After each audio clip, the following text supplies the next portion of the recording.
টপিটা যদি না বলা যায় তাহলে কিন্তু এই গানটা ভালো লাগবে না। এই গানটা বোঝাইছে যে স্বামী এতটুকু টর্চারিং করে যে স্বামীকে ভুলে দেবরের হাতের আলু ছানাটাও খাইতে রাজি আছে। যদি কারো ঘরে সুন্দরী বউ থাকে, এখানে আমার শ্রদ্ধাভাজন ব্যক্তিত্ব শরীফুল ভাই, আমি যখন একদম ছোট তখন থেকে আমার ভাইকে চিনি। ভাই আসলে অনেক গান প্রিয় একজন মানুষ। উনি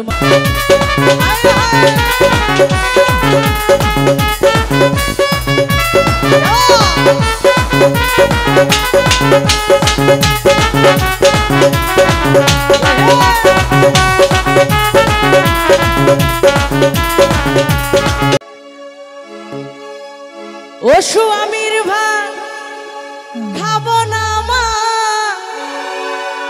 বলগা বাবাকে,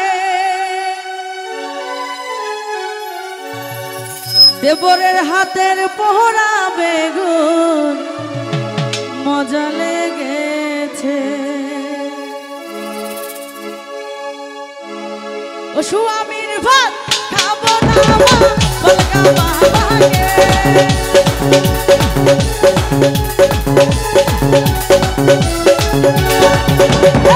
স্বামীর ভাত খাবো না মা বলগা বাবাকে,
আচ্ছা গানের মাঝে যদি মানে টপিটা যদি না বলা যায় তাহলে কিন্তু এই গানটা ভালো লাগবে না।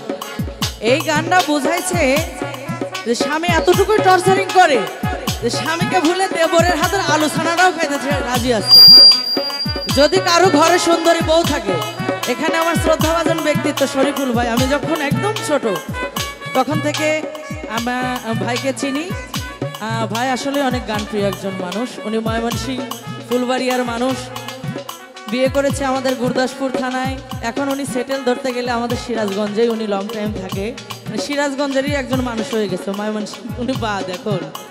তো যেহেতু পুলিশ বাবু আছে এখানে, তো ঘরে যদি সুন্দরী বউ থাকে, বউকে কি পিটানো দরকার আছে? বউ যদি একটা ঘরের বউ হলো ঘরের লক্ষ্মী হয়, মানে পুরুষরা কিন্তু বাইরে থেকে টাকা ইনকাম করে নিয়ে আসে, টাকাটা ধরে রাখে কে? একজন নারী। সংসার পরিচালনা করে কে? একজন নারী। পুরুষ শুধু কামাই করে নিয়ে আসে, তাই না? সেই ঘরের সুন্দরী বউকে যদি টর্চারিং করা হয়, বউয়েরও কিছু ব্যক্তিত্ব ভালোবাসার জিনিস আছে। একজন স্বামী হলো একজন স্ত্রীর কাছে সবচেয়ে মূল্যবান সম্পদ। স্ত্রী যেটা পছন্দ করে না ওটা স্বামীর করার দরকার নেই, স্বামী যেটা পছন্দ করে না সেটা স্ত্রীর করার দরকার নেই। তাহলে সেই সংসারে অশান্তি থাকবে? পুলিশ বাবু থাকবে কি? থাকবে না, তাই না ভাই? আরে একবার মারলি দুইবার মারলি নরম শরীরে,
মজা লেগে